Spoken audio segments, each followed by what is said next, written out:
أعوذ بالله من الشيطان الرجيم بسم الله الرحمن الرحيم الحمد لله رب العالمين والصلاة والسلام على سيدنا نبينا محمد وعلى آله وأصحابه أجمعين ومن تبعهم بإحسان إلى يوم الدين.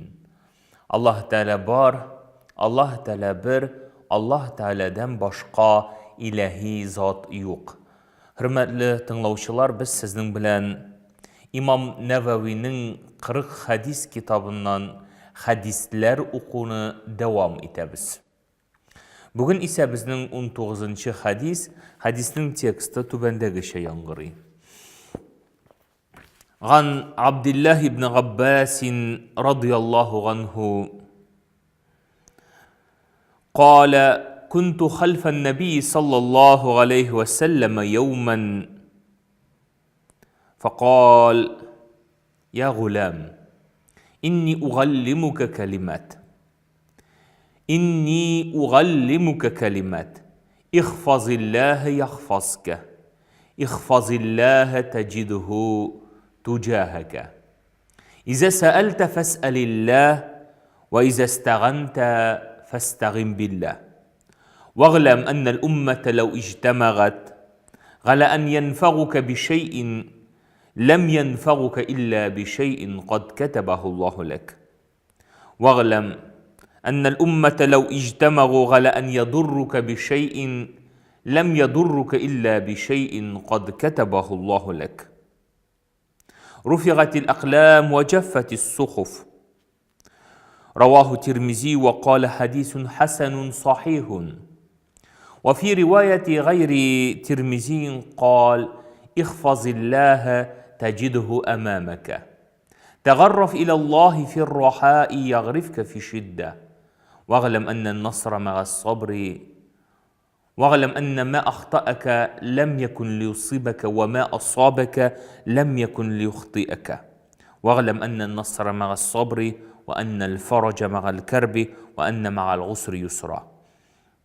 Yani bu hadisni Abdullah ibn Abbas radıyallahu anh'ı Peygamberimizden rivayet ete. Ul ayta. Bizde Peygamberimiz sallallahu aleyhi ve sellem bilen at üstünde oturup baraydık di. Min Peygamberimiz sallallahu aleyhi ve sellem ortunda oturaydım di. Şul vakitta Peygamberimiz sallallahu aleyhi ve sellem mina di ey yigit dip indeşti. Zurlap, ululap ey yigit dip indeşti. Min seni qay bir sözlerge iretem. Allah Teala'nı her vakitta da isinde tut. Allah Teala seni isinde tutar hem seni saklar. Allah Teala'nı isinde tut hem sen Allah Teala'nın her vakitta da özünün karşında tabarsın. Sırıysın iken Allah Teala'dan sora. Yaqlav izlisin iken Allah Teala'dan izle. Bil, eğer bir türküm halıq jıyılıp sana fayda yaki zarar kitiregetleseler, olar sana Allah Teala yazgan kadergine fayda yaki zarar kitirirler. Kalem indi köterilgen, qağaz bitleri indi kipken. Bu hadis Tirmizi jiyintığında kitirirler. Başka rivayette Peygamberimiz sallallahu aleyhi ve sellem ayta Allah Teala'nı isinde tut. Hem sen Allah Teala'nın her vakitte da özünün karşında, özünün yanında tabarsın. Bil, senin bilen bulgan bu hal senin yalgışığın yaki hatalanığın sebeple bulmadı. Hatta sen hatalanmagan bulsan da, yalgışmagan bulsan da bu hal senin bilen bulgan bulur idi. Bil, jiңу sabırlık bilen kile. Yoğaltusuz tabış bulmay. Hem ağırlıktan son hiç şeksiz jiңillik kileşek. Bu hadisni mağnası yağından bik tiren iştelikli hadis. Hem bu Peygamberimiz sallallahu aleyhi ve sellem özünün abisinin oğluna iki tuğan enisine etken nasihati ol bütün Müslümanlarga vasiyet bulup, nasihat bulup kile. Peygamberimiz sallallahu aleyhi ve sellem bilen alar atta oturup baralar idi. Peygamberimiz sallallahu aleyhi ve sellem anı ululap, anı zorlap etti. Ey yigit dedi. Bu vakitte Abdullah ibn Abbas'a baratik 8-9 яшь кенә иде. Ул аны егет дип, ягъни аны олылап, ихтибар итеп, хөрмәт итеп эндәште. Һәм бу күрәбез Пәйгамбәрбез саллаллаһу алейхи ва саллям яшьләргә зур игътибар бирде. Чөнки алар диннең киләчәге, аларның кулында булачак дин. Шуның өчен ул аны зурлап әйтте. Һәм беләбез, ислам динендә яшьләрнең дәрәҗәсе, яшь кешеләрнең дәрәҗәсе бик зур. Пәйгамбәрбез саллаллаһу алейхи ва саллям хадисендә әйтә: 5 әйбернең кадерен бел, аңа алмашка икенче 5 әйбер килгәнче диде. Һәм шуның беренчесе ул да булса гомереңнең кадерен бел, үлем килгәнче, икенчесе яшьлегеңнең кадерен бел, картлык килгәнче, сәламәтлегеңнең кадерен бел, авырту килгәнче, вакытыңның кадерен бел, мәшәкать килеп чыкканчы, һәм сәламәтлегеңнең кадерен бел, авырту килгәнче, малыңның кадерен бел, фақирлек килгәнче диде. 5 әйбернең кадерен белергә кушты. Ягъни бу, яшьлегең синең бер килә торган. Гомереңдә бер килә, ул синең икенче тапкыр килмәячәк. Яшьлегеңнең кадерен бел, картлык килгәнче. Яшьлегең Аллаһка гыйбадәт кылган кеше, Аллаһка тапшырган кеше, Аллаһ Тәала аның картлыгын саклар. Аңа матур картлык бирер, көч тәненә көч бирер, зиһен бирер. Һәм икенче бер хадистә Пәйгамбәрбез саллаллаһу алейхи ва саллям әйтте: "Сабгатун юзиллухумуллаху яуман ла зилла илля зиллih." 7 төрле төркем кеше кыямәт көнендә Аллаһ Тәгаләнең гәрше күләгәсе астында булыр диде. Һәм менә шулар арасында беренче китерелә гадел имам. Икенчесе яшь кеше, үзенең яшьлеген Аллаһ Тәгаләгә гыйбадәткә багышлаган кеше. Өченчесе ул да булса ир кеше, үзен мәчет юлы белән бәйләүче, ягъни мәчеткә намазларга еш йөрүче. Дүртенчесе 2 кешенең бер-берсен Аллаһ ризалыгы өчен яратуы. Ул булсын ир, ул булсын хатынның, алар бер-берсен Аллаһ ризалыгы өчен яратулары. Соңыннан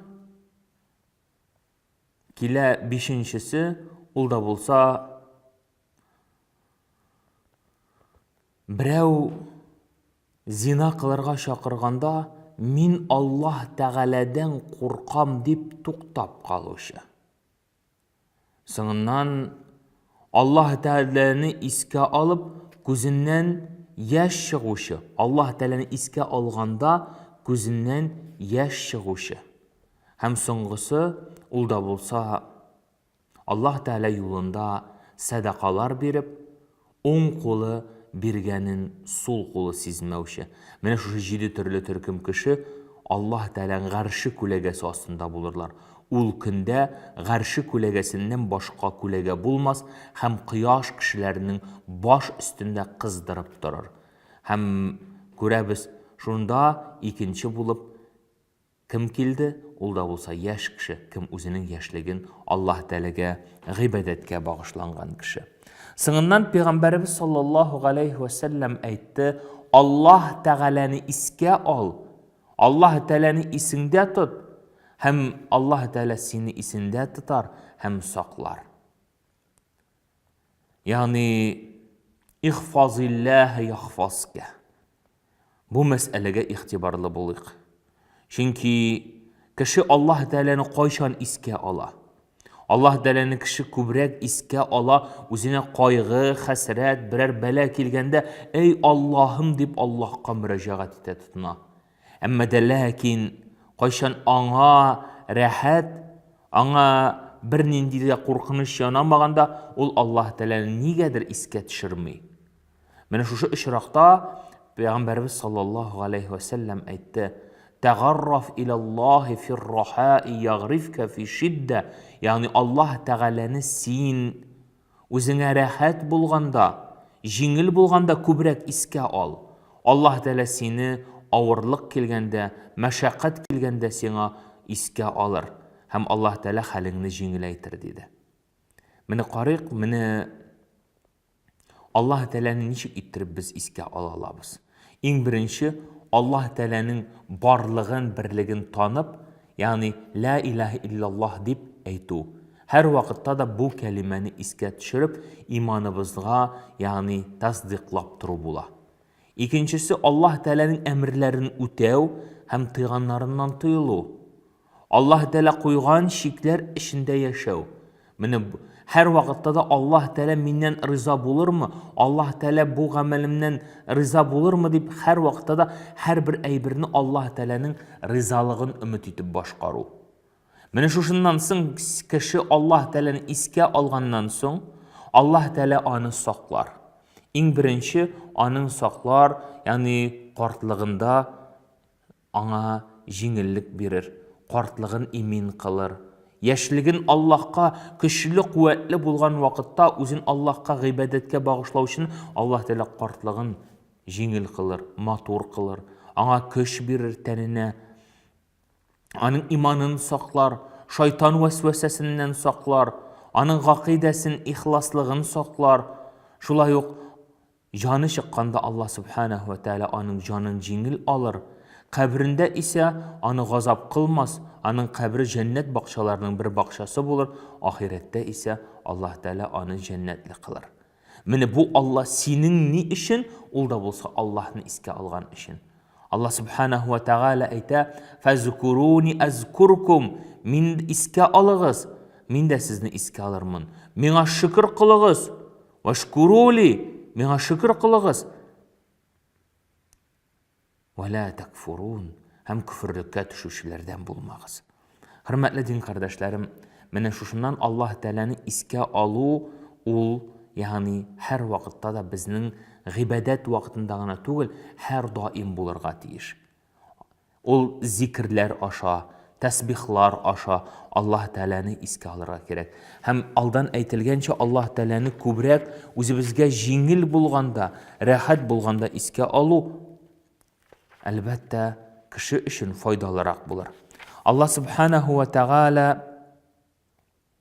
Коръәни Кәримдә Каф сүрәсенең 32-35 аятларында булай дип әйтә: "Хаза ма тугадуна лакум, хаза ма тугадуна ликулли аввабин хафиз, ман хашия ар-рахмана бил-гайби ва жаа биқалбин муниб, удхулуха бис-саламин, залика яумул хулуд." Ягъни бу вагъда ителгән җәннәт кемгә? Кемнәр Аллаһ Тәаләнең шикләрен саклап яшәделәр, Аллаһ Тәаләнең кушканнарын үтәделәр, һәр вакытта Аллаһ Тәаләне искә алдылар. Ягъни ман хашия ар-рахман, алар хушуг белән яшәделәр, Аллаһтан эчке курку белән Аллаһның газабына төшүдән куркып яшәделәр һәм Аллаһ Тәалә каршына килгәндә тулы иман белән килделәр. Аларга фәрештәләр әйтерләр: "Удхулуха бис-салам", ул җәннәткә иминлек белән, тынычлык белән кирегез һәм сез анда мәңге калырсыз ди. Хөрмәтле дин кардәшләрем, инде Пәйгамбәрбез саллаллаһу алейхи ва саллям искә алу дигән дип әйткәннән соң күчә икенче мәсьәләгә. Әйтә: "Иза саалта фас'алилла, ва иза стаганта фастагин билла." Әгәр сорыйсың икән, Аллаһ Тәаләдән сора. Әгәр яклау эзлисең икән, Аллаһ Тәгаләдән эзлә. Ягъни Аллаһ Субханаһу ва Тәгалә Коръәни Кәримдә еш искә ала. "Удгуни астаҗибу лакум" ди. Миннән сорагыз, мин сезгә җавап бирермен. "Ва иза саалака гибади ганни фа инни қариб", эй Мөхәммәд, әгәр синнән минем хакта сорыйлар икән, әйт аларга: мин бик якын, уҗибу дәгъвата дағин, мин әлбәттә җавап бирәчәкмен, кем миннән дуга кылыр. Пәйгамбәрбез саллаллаһу алейхи ва саллям әйтә: ягъни сорыйсың икән, иң беренче Аллаһ Тәаләдән сора. Яклау эзлисең икән, иң беренче Аллаһ Тәаләдән эзлә. Ягъни без күп очракта тегеннән барып сорыйбыз, моннан барып сорыйбыз, моны булдыра алмагач, тигесе булдыра алмагач кына Аллаһ Тәгаләгә мөрәҗәгать итәбез. Бу алдау булмыймы соң? Син бит Аллаһ Тәгаләдән сорамыйча башта син сорадың. Икенче бер кешедән, мәхлуктан Аллаһның нигъмәтен син башка кешедән сорадың. Гәрчә дә син сорарга тиеш идең иң беренче, я Раббым Аллаһ Тәгалә менә миңа шуны бир, шушыны эшләргә насыйп ит дип Аллаһка сорадың, Аллаһка тәвәккәл кылып чыгып киттең, фәлән абзый янына бардың да әйттең, абзый бире әле шушылай иттереп. Ул сиңа шул эштә сиңа ярдәм итте. Менә Аллаһ Тәгалә үзенең нигъмәтләрен кемдер аша, нәрсәдер аша бирә. Әгәр дә без сорамадык икән Аллаһ Тәгаләдән, Аллаһ Тәгалә аны безгә бирми. Без ул кешедән барып сорагачтан ул юк ди. Чөнки Аллаһ Тәгаләнең күңеленә салмаган. Әгәр Аллаһ Тәгалә күңеленә салган булса, ул әлбәттә аны эшләгән булыр иде. Шул сәбәпле Аллаһ Субханаһу ва Тәгаләдән дөрес иттереп сорау кирәк. Иң беренче сорыйбыз икән, Аллаһ Тәгаләдән сорарга кирәк. Чөнки вас'алуллаһ мин фадли. Аллаһ Тәгалә әйтә, Аллаһ Тәгаләнең фазыл рәхмәтен сорагыз диде.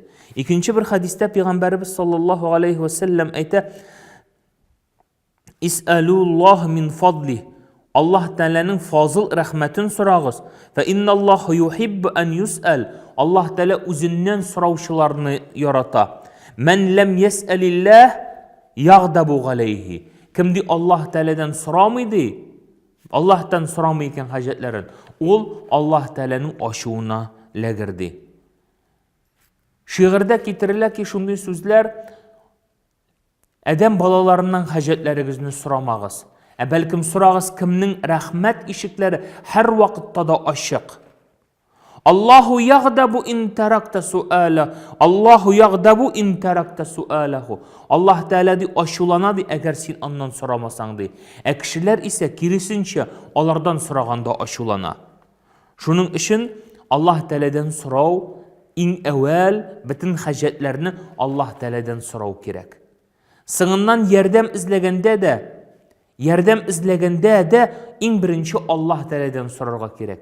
Әгәр син Аллаһ Тәгаләгә сорамыйсың икән, син машинаңдагы сигнализацияңа яки анда ниндидер анда технически алга киткән әйберләрне, сигнализацияларны куеп, син шушыны күп ышандың икән шуңа, Аллаһка тапшырмыйча, ул сиңа ярдәм итмәс. Башта Аллаһ Тәгаләгә тапшыр, Аллаһ Тәгаләгә тәвәккәл кыл һәм диеңне бәйләп куй. Һәм без һәр намазыбызда iyyaка нәгъбуду ва iyyaка нәстәгин дип әйтәбез. Iyyaка нәгъбуду ва iyyaка нәстәгин дип әйтәбез. Ягъни ничек була инде ул? Ягъни син Аллаһ Тәгалә, мин сиңа гына гыйбадәт кылам, мин синнән генә сорыйм дисең, ләкин тормышта исә син бөтенләй башкасын эшләгән булып чыгасың. Шул сәбәпле кайсы өстенрәк икәнлеген белү, аңлау кирәк. Ибраһим алейхиссәламны утка ыргытырга җыенганда, әнисе килеп әйтте, сора миннән ярдәмне, мин сиңа ярдәм итә алам диде. Ибраһим алейхиссәлам хасби Аллаһ диде. Хасби Аллаһ ни'мал мәулә ва ни'мал вакил. Миңа Аллаһ Тәгалә генә җитә диде. Чөнки мин Аллаһ Тәгаләгә хак тәвәккәл кылучылардан булдым. Һәм Аллаһ Тәгалә аны ут газабыннан коткарды. Гимран сүрәсендә, шулай ук Талак сүрәсенең 3-нче аятында әйтә Аллаһ Тәгалә: "Ва ман ятаваккал галаллаһ фахуа хасбух." Кем Аллаһ Тәгаләгә хак тәвәккәл кылса, ул Аллаһ Тәгалә аңа җитә. Аллаһ Тәгаләгә тәвәккәл кыл һәм эшеңне эшлә, Аллаһка тапшыр. Ягъни бу Пәйгамбәрбез саллаллаһу алейһи ва сәлләмнең васияте булды, нәсихәте булды. Сорыйсың икән Аллаһ Тәгаләдән сора, ярдәм эзлисең икән Аллаһ Тәгаләдән эзлә. Бил, Аллаһ Тәгалә безгә шушы муен тамырларыбыздан якынрак. Аллаһ Тәгалә һәр вакытта да безнең яныбызда, Аллаһ Тәгалә теләгән хаҗәтләрен бирә. Алхамдулиллаһи раббил галәмин.